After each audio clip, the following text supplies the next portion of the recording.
What is up, Minties? The Uncanny Omar here from Near Mint Condition. And today, not only am I going to take an advanced look at the X-Force X-Cutioner song Epic Collection, but because some of you have wanted me to do this, I'm going to compare it to other editions and talk a little bit about what it is exactly. So, please stay tuned. And welcome back, Minties. Now, the very first thing I want to do is not only talk about this, but also give a shout out to David Gabriel and the folks at Marvel for sending us an advanced copy of the book. The book comes out on December 11th.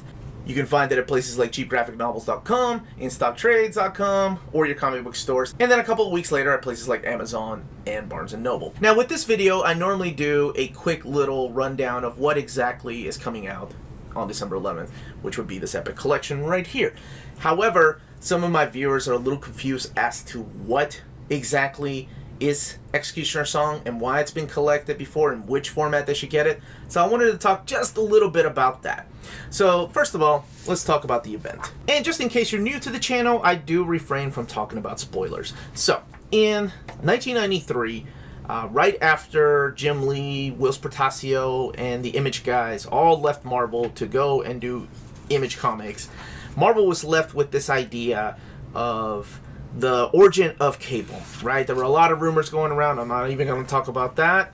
But once and for all, they wanted to have a summer event. So in 1992, it was decided right before they left, they were going to call this event, originally I think it was called Sins of the Father.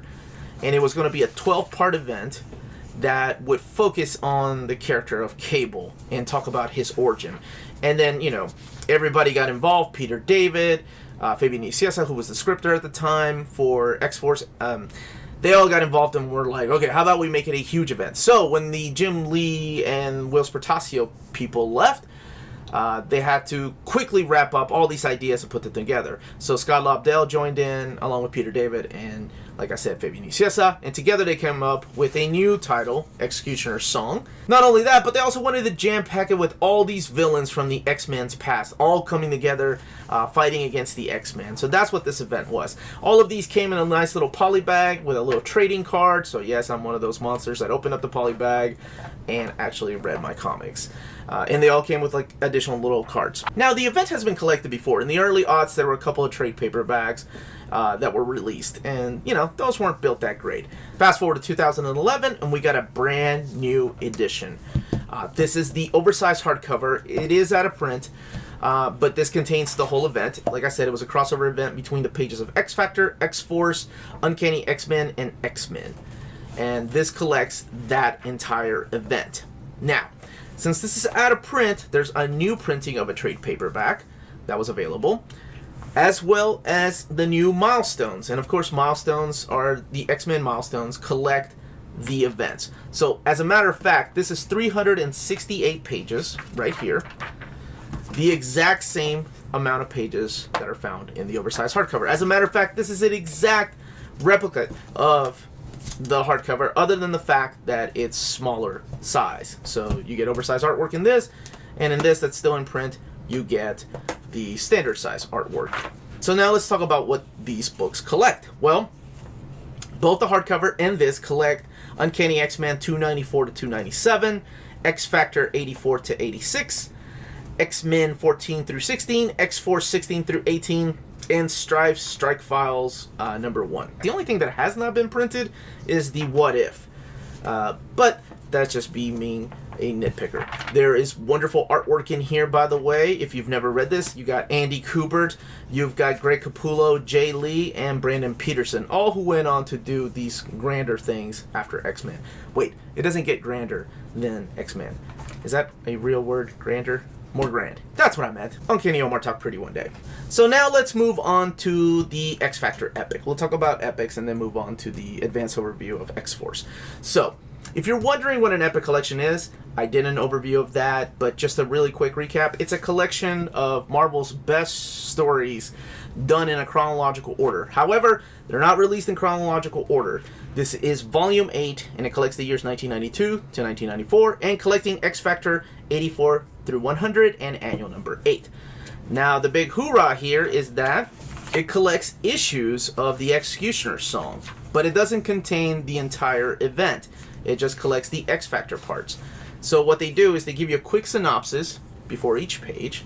Hey, this is what's going on in the pages of Uncanny X-Men and in X-Men. Now you can read part 2 of the X-Cutioner song. Again, this is during the whole Image thing. As a matter of fact, Larry Stroman had drawn like the very first few pages. He was the artist on the book, and then he took off to make a Tribe for Image. So Jay Lee stepped in, and then of course Jay Lee ended up blowing up. But anyway, so this collects just the X Factor parts. Now some people are upset about that. They're like, why didn't they contain the whole event? They should have had every single issue of the X-Cutioner song. Well, that's where these books come in. This is Milestones, and these type of books, I've done overviews of these before too, by the way, and you can check them out on the channel.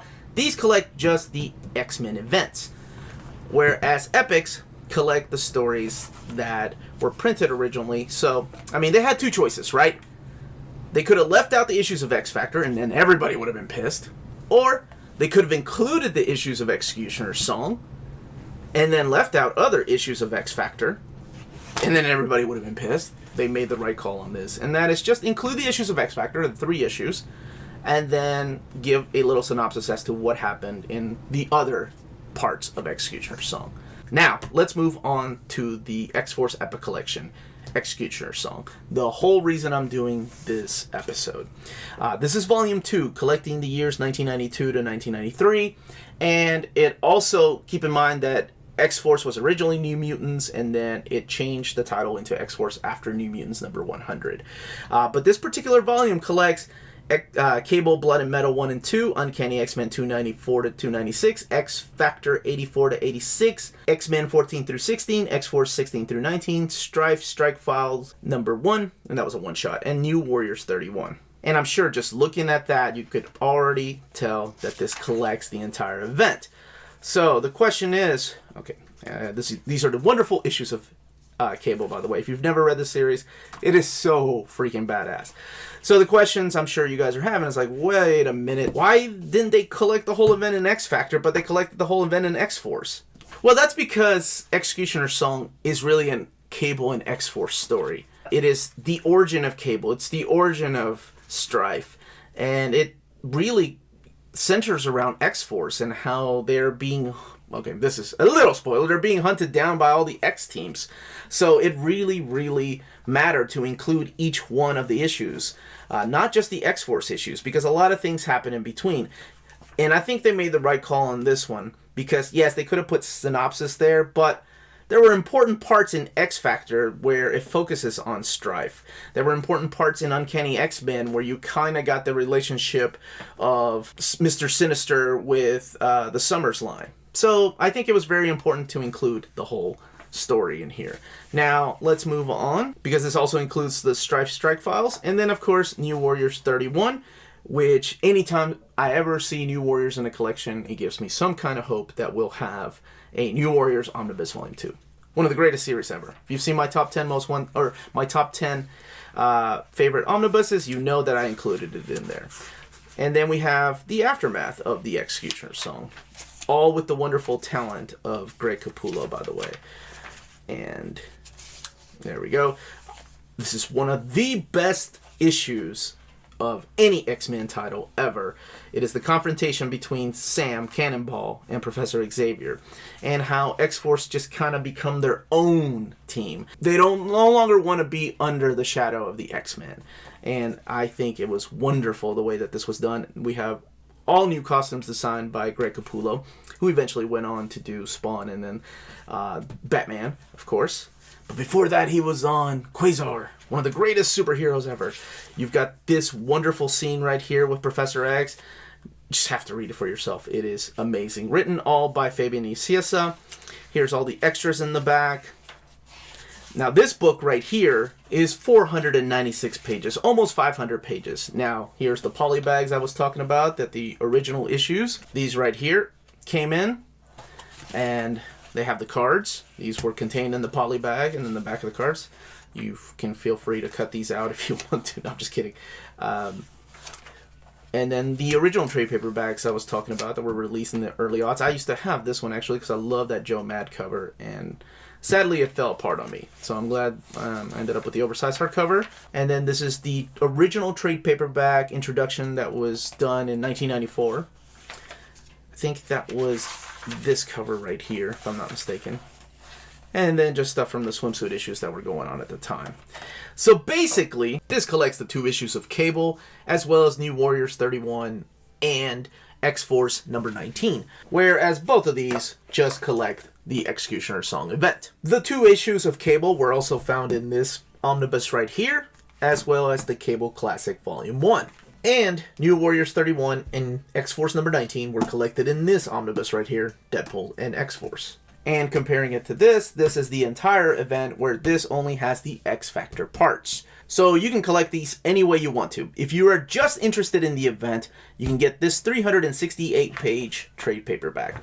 If you're interested in just X-Factor, get this. If you're an X-Men completist and you have to have X-Factor and X-Force, these are the 2 books you need. And you can find this book on December 11th when it comes out at cheapgraphicnovels.com, your online home for brand new graphic novels and collected editions up to 50% off the cover price. Cheap Graphic Novels prides itself on packaging your books so they arrive safely and in excellent condition, as well as prompt and helpful service. And check out their bargain bin for even greater deals up to 90% off cover price. And for you Minties, Cheap Graphic Novels is running a special promotion. If you're a first-time customer, let them know you were referred by Near Mint Condition at the checkout, and you'll receive a credit for free shipping on your next order. Now, this is only for U.S. customers. Cheap Graphic Novels, your source for the hottest books with the kind of deep discounts, quality shipping, and customer service that will keep you coming back for more. And that was the contents of this epic collection. And, of course, the comparison with all the other formats that have been available before. Let me know in the comments down below how you decided to collect this huge grand event that forever changed the lives of X-Force and Cable. So, please leave those comments down below. Don't forget to check out our sponsor, cheapgraphicnovels.com. Please hit that like and subscribe button if you haven't subscribed yet, and hit the like button. We would very much appreciate that. And again, if it's classy and cool, it must be Near Mint.